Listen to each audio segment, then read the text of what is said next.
This video is brought to you by Ojer Taq, who gave me a massive 1 year's worth of subscriptions on Patreon.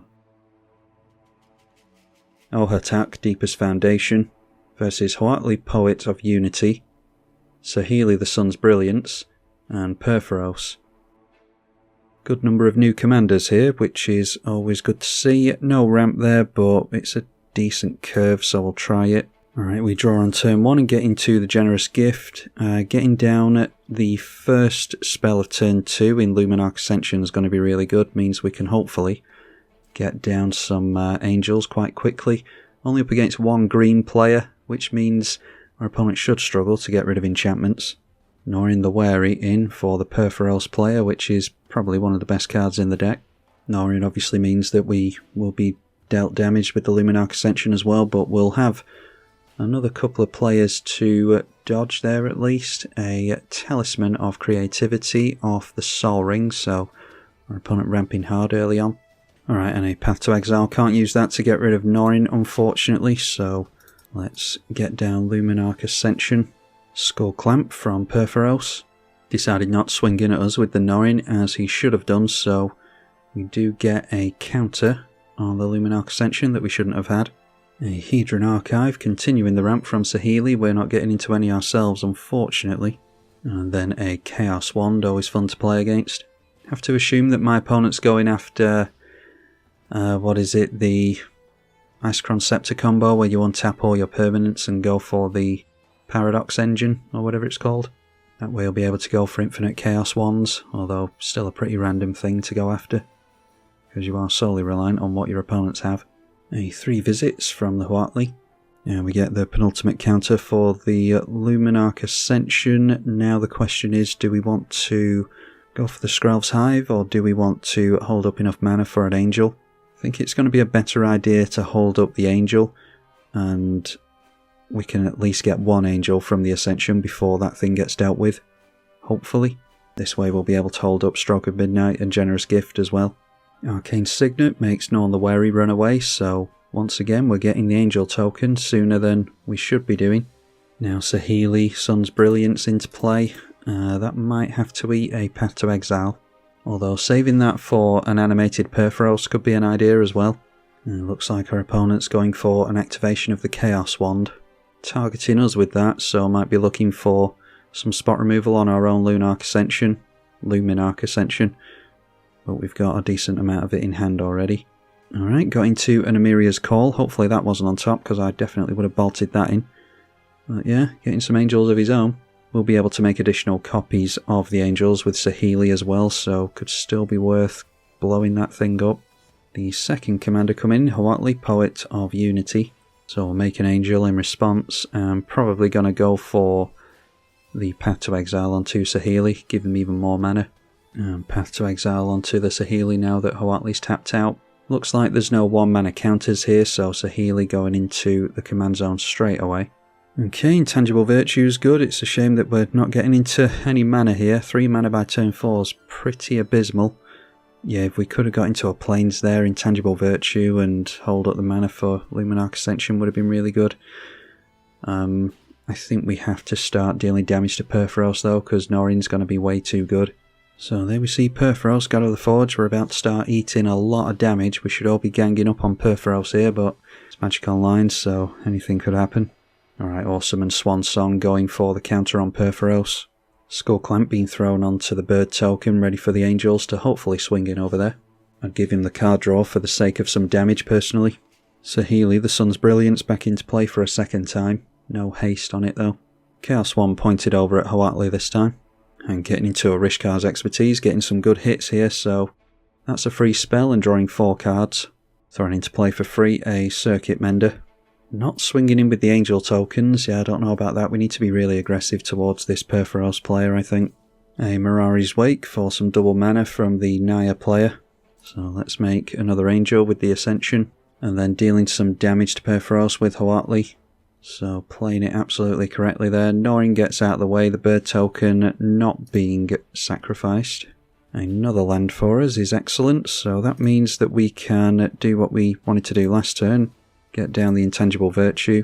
That will give +1/+1 to our tokens, as well as Vigilance. And we'll be able to get down another 5/5 angel during the next turn cycle.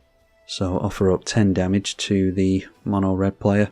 Now this time throwing the bird in the way for drawing 2 cards into the skull clamp. Could have blown up the skull clamp with the generous gift, maybe would have done this turn if we got down the intangible virtue previously. But if we can encourage our opponent to get rid of Norin the Wary with the skull clamp, then that would be really good. Out comes that Perforos again. And now that there's no blockers in the way, maybe the angels will start swinging over here as well. So Norin enters again at the end of the turn, and that is 2 damage to us, so that is going to be during every single turn during the entire cycle, assuming that an opponent attacks or casts a spell. Don't think you'll get far in a game of Commander without casting spells. Anyway, Saheeli now has 6 cards in hand, thanks to the Rishkar's expertise. A Treasure Vault now in play. Combustible Gear Hulk into play for Saheeli, a good one to get copies of. I'm pointing that at the Perforos, trying to get some damage there. Instead being given the card draw, so 7 cards in hand over there. Idol of Oblivion, because apparently Saheeli isn't getting enough card advantage. Now activating the Saheeli, no doubt on the Combustible Gear Hulk, and yeah, making a copy of that. The token does have haste, so it will be able to swing in, and this time targeting us. I think I'll risk taking the damage here. Okay, I didn't do too bad there. Took our opponent off a few lands and a counterspell, so only took 2 damage. Always a risk with the Gear Hulk. The Idol takes our opponent up to 7 cards in hand now that a token's been created. And the 6/6 goes in at the mono red player. The 2/3 goes into the right. Alright, Huatli untapping with Commander in tow as well as some double mana. And there we see the Immortal Sun. We do have, I think Elspeth Sun's Champion is the only Planeswalker in this deck. Immortal Sun going to gain our opponent even more mana. And now a Savage Order, new one from the newest set. As an additional cost to cast this, sacrifice a creature with power 4 or greater, search for a dinosaur creature card and put it onto the battlefield. It gains indestructible, so who knows what our opponent's getting here. Alright, grabbing a Sakama, so might be blowing up our Luminarch Ascension here. Yep, goes after that. We'll make an angel on the way out. So we're going to have to hold up some removal for the Zakama, because it's going to be too much of an issue, although we could allow him to deal with some Saheeli stuff, I suppose. Alright, a Scout's Warning is just going to have to be a cantrip, because we actually don't have any creatures to cast. I mean, this one has flash already. We'll hold it up to protect the angels, but we're going in for 15 points of damage over at Perforos before we lose too much more life. Actually might go for the Scout's Warning now so that we can try and draw into a land. Alright, and we do manage to make a land this turn, that's excellent. Going really, really slow with the mana. But we've got Perforos down to 7. Alright, a Mog Infestation going to try and give us a bunch of goblins. Be funny if we had our commander in play for that thing. It's better than losing the angels entirely. We will still lose the Guardian of Faith as well, it can't give itself the ability to phase out. So down goes the Guardian of Faith. We do get a couple of chump blockers at least. 2/2 Vigilance Goblin tokens. And Izzet Signet for the Izzet player still has the Combustible Gear Hulk in play. Reality Shift being played onto the Zakama, still 5 cards in hand over here. Has really managed to accelerate ahead in mana and therefore get a decent amount of card advantage done as well. So we get to see some cool stuff from the Sun's Brilliance at least. Then Saheeli going to make a copy of the Gear Hulk, and Gear Hulk being pointed at us. Do we go for the damage again? Yeah, we won't let him draw cards. Going down to 21 that time, it's quite a big hit. Kuldotha Forge Master, I'd rather he didn't have anyway. Danica Wellsprings, so I think that's worth the damage. Goblin Welder. Our opponent's still missing haste. 2/3 goes into the left, and yeah, the Gear Hulk comes in towards us, as I expected. That 6/6 goes in as well, so just going to have to double block with the goblins, or block one apiece. Fairy Artisans, this triggers on, it's non-token creatures entering the battlefield, drawing a card to the idol. The Immortal Sun drawing the double mana player an additional card. A Tranquil Frill back here, able to destroy an artifact or enchantment, so hopefully the artifact player is going to eat some removal here. Should probably go after the Gear Hulk. Exiling this player's graveyard might be a good idea as well. But Fairy Artisans comes in and we'll make a copy of that, so could go after the Mirari's Wake. And getting a copy of the Frill back, not able to pay green into that, otherwise could have gone after the Mirari's Wake or something. Alright, so it's blowing up the Chaos Wand, and I think getting rid of our opponent's graveyard as well. Leaving the Gearhulk in play is curious. Oh, and our opponent could have paid green into this, I'm just realising, because there is a Yavimaya in play, so we've all got green mana available to us. Ragesaur Alpha is the next dinosaur to give dinosaurs haste.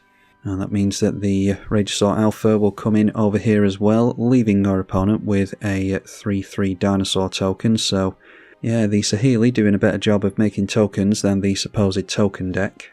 And now we see Huatli being replayed again. So another ETB being stolen by Saheeli. We'll be able to search for a basic with that. And the 5/5 turns in at the Saheeli player, along with the 5/5 Frillback, or the 4/4 Manifest going in over there as well. We've been able to keep hold of our intangible virtue, which is totally relevant. Vigilance is a really good ability. A dinosaur token and the copy of Huatli ganging up on a 5/5. 4/4 Angel trades with the Manifest, which means they can't gang up on one of our Angels, unless they want to throw this thing away, which I'm fine to get rid of. Alright, so we go down to 17 thanks to Norin the Wary, so I was thinking of leaving this player alone for a turn, because we can get rid of him whenever, but I'm going to keep taking damage to that thing as the turns progress. So yeah, getting to Enlightened Tutor is, by turn 7, our first means of getting into some acceleration, and it won't even be acceleration at this point. So let's go through to attacks. I'm going to go after 5 damage, hopefully finishing off Perforos, and then the other 2 swinging down the middle. A 4/4 jumps in the way of our 5/5, so don't lose any Angels here. And successfully managing to take down the Perforos player, so we did at least something this game. I think, as much as I'd like to get down Skrelv's Hive, it's not going to be relevant this game, thanks to a total lack of our commander. So we'll have to go for Enlightened Tutor into some fast mana next turn and hold up the Generous Gift and the Stroke of Midnight. Probably going on to the Combustible Gearhulk. We'll wait for our opponent to activate Saheeli first. Our opponent can activate Saheeli in response to us blowing it up anyway, so I don't suppose it matters.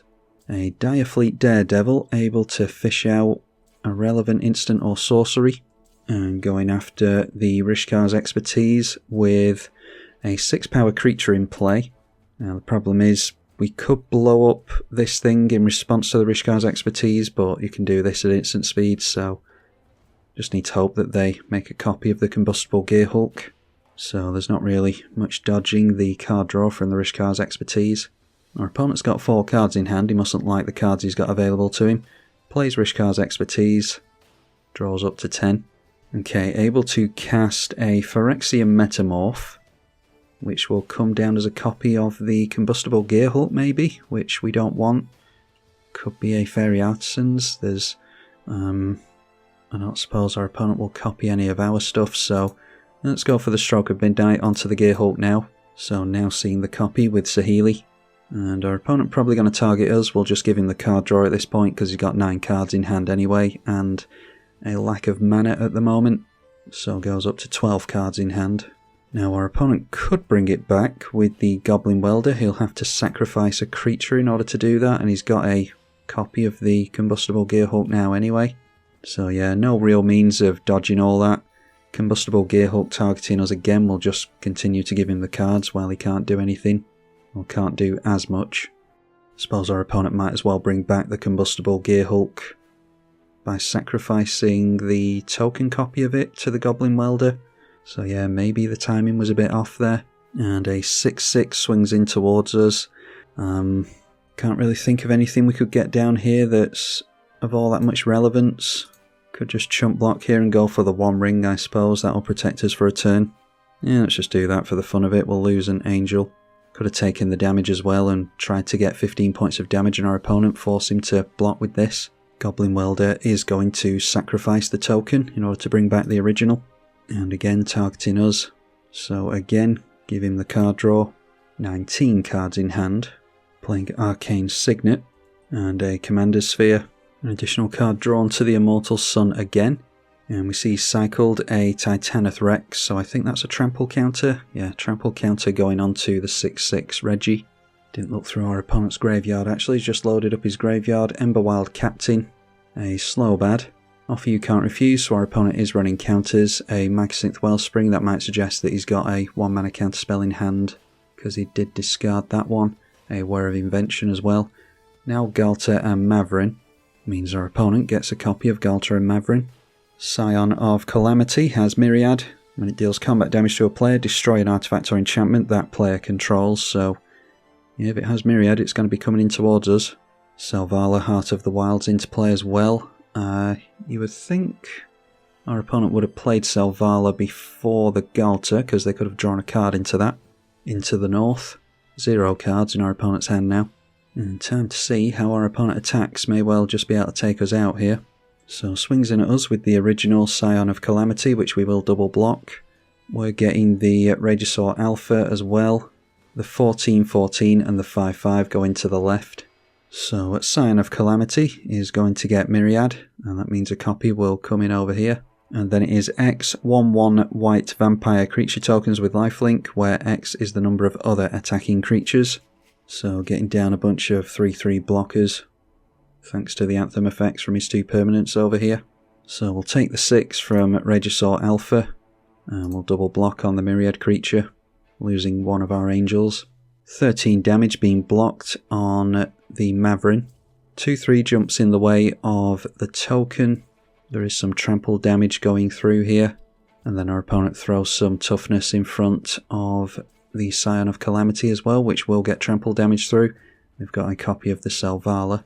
Might be the reason that our opponent played it in that order, is to give our opponent a copy of the Selvala as opposed to anything else more big and threatening, but when you're struggling on card advantage, it might be an idea to get that down first. Although our opponent doesn't seem to be struggling here. So Galta and Mavrin goes down to first strike damage. And we lose an angel token. The original Scion of Calamity goes down. Circuit Mender goes down and draws our opponent a card. And I thought some damage would have gone through from the Myriad token, but apparently it didn't, so not able to blow anything up there. Let's go for the 1 ring with Enlightened Shooter, put that on the top of our library. Alright, so obviously draw into that. That will give us protection for the rest of the turn cycle. No guarantee that we're actually going to be able to do anything off this, but we might as well play it. Give ourselves an extra turn and draw a card as well. And just getting into a Mondrax, so no additional mana whatsoever. We will swing in with the Angel token. And the Izzet player's been picking on us all game, so we'll deal 5 damage to him. Deciding to get rid of the Fairy Artisans finally. So Saheeli managing to get another turn here and could easily do something. He crafted a good hand on the previous turn thanks to all the Gear Hulks. Saheeli making a copy of the Combustible Gear Hulk, pointing the Gear Hulk over at the player with the most life. And takes a hit for 10 by milling there. Saw the back of a Spine of Issar, that's really good. And 1000 Year Elixir, both really good cards. Well, our opponent can get them back with the Goblin Welder. So the Gear Hulks turn in to the right against the Dinosaur player. Does have first strike on those, so going to be difficult to block. Probably just throws away some vampires. Won't gain the life from them. Okay, looks as though he's just deciding to block 1, so takes a hit for 12. Not sure why he's not blocking all of them there. Maybe wants to keep the vampire tokens in play for some reason. Can't think what he'd want to keep them in play for, because he's got 0 cards in hand. Can't have too much of a plan for them. Goblin Welder is going to sacrifice a copy of the Gear Hulk to bring back the Spine of Issar. And that gets rid of our Intangible Virtue. Draws with the Idol. Then plays a Blasphemous Act. That's a surprise, so our opponent's not confident that he'll be able to do much of anything here. Or he's not confident he'll be able to get rid of the Dinosaur player during this turn anyway. Mere Battle Sphere into play now, another good target for Saheeli to make copies of. Mere Retriever comes in, and that has to die in order to retrieve something from the bin. Not replaying the commander, going for Muldrifter, a nice mix of artifact and non-artifact creatures. So it stays at 7 cards in hand. So our opponent hasn't drawn enough here, only 44 left in the library. Huatli into play again, suggests our opponent doesn't have much of anything, I think. And then turning Huatli into the Saga for the first time, making a couple of Dinosaur tokens. And those are 5/5s thanks to the Anthem effect. And then a Harnessed Snubhorn, When it deals combat damage to a player, return a target artifact or enchantment from graveyard to the battlefield. And then just decided to tap out, so hoping that we do something, I think. We'll take 1 life to the One Ring first. Draw for the turn, finally getting into our 6th land by turn 9. See what we can draw into with the One Ring. Hoping for fast mana, get into fast mana. Still don't think that's enough for the martial coup, unfortunately. Or actually, it's exactly enough, I think. Yep, we've got 5 into X on this. So destroy all other creatures and then put 5 soldiers into play. Obviously we'd rather that be triple tokens, but haven't done too well this game, but the One Ring giving us another turn or 2. Don't have a means of life gain, I don't think, though, so it's only a matter of time before we go down to that. Mere Retriever going to bring back you-know-who. So the Gear Hulk comes back into play. Not sure what our opponent's fishing for exactly. Maybe one of these infinite combos.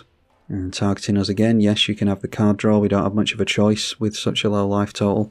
I'm amazed our opponent's still missing haste, but then again I'm amazed at the lack of mana we've had this game as well. Saheeli's Artistry going to make a copy of the Gear Hulk, and again targeting us. Maybe he just wants to load up his graveyard for mass reanimation. Yep, there's that dramatic reversal, so I dare say he's got the Icecrown Scepter combo in here. I plan on using this deck in 1v1, I've got the Icecrown Scepter dramatic reversal combo, and what is it called? Intruder Alarm combo as well. Hopefully be able to see our commander before we go down. A Darksteel Forge is bad news. Oh, and the dinosaur player deciding to scoop there. Yeah, I mean the game's not over. It's looking pretty promising for the Saheeli player, but yeah, he doesn't know what we're gonna do, so he shouldn't be quitting there. But it's what we say over and over again in games on Magic Online. Filigree Familiar gains 2 life when it enters. Draw a card to the idol. A copy of the Immortal Sun has come down as well. That must be from the sorcery before, Saheeli's Artistry. Yeah, so must have made a copy of our opponent's Immortal Sun. Goblin Engineer is a tutor and entomb into the bin. But like I've said, our opponent's lacking haste, so I won't be able to reanimate with that just yet. Throws into the bin a God Pharaoh's Gift. Won't be able to reanimate that with this. It has to be mana value 3 or less for this, but could go for a Mere Retriever or something like that. Seeing Illusionist's Braces here. And discarding hand size and island at the end. We will take damage to the One Ring again. A Halo Fountain would be a funny means of winning out of nowhere. We'll need another few turns though, which I don't think we're going to have. The One Ring can be activated. A Gunjo for more mana should be fine. I have a surplus of land destruction lands in here, like Ghost Quarter and stuff. Just in case our commander gets stuck as a land, we'll be able to put it back in the command zone with stuff like this. But I think we're just going for our commander here. And then, yeah, I don't think it matters. We can hold on to the Gunjo just in case we want to do the 4 damage thing. I don't think we will. But we'll play the Tech Edge into the Spawning Pit. And see if by some miracle we can survive through the next turn. It's noteworthy that our opponent is going to be able to sacrifice an artifact, probably, where is it, the Spine of Issar next turn in order to bring something back. And then he'll be able to replay this, so Spine of Issar really, really good in the late game. Immortal Sun draws our opponent an additional card. Need to try my damnedest to remember that's in play, because I don't want to windmill slam the Elspeth in order to get a bunch of tokens out. Alright, and there's a duplicate, so our opponent always had the answer to Ojer Taq anyway. This needs to be destroyed as opposed to exiled, so yeah, we could sacrifice it, that would have it die as well. I will sacrifice it to the Spawning Pit, not return it to the command zone, and that means it returns to the battlefield tapped and transformed as a land. Maybe should have made some more tokens on the way out. What we could have done there was sacrifice another token into this, and then put this mana into the Spawning Pit to make 3 Spawning Pit tokens, and as long as we've got mana, we've actually got a hell of a lot of tokens there. We're just a turn too late here, I think. But that would have meant we could have more easily swung in with 3 creatures for the Temple of Civilization to flip it back round. Yeah, maybe should have done that.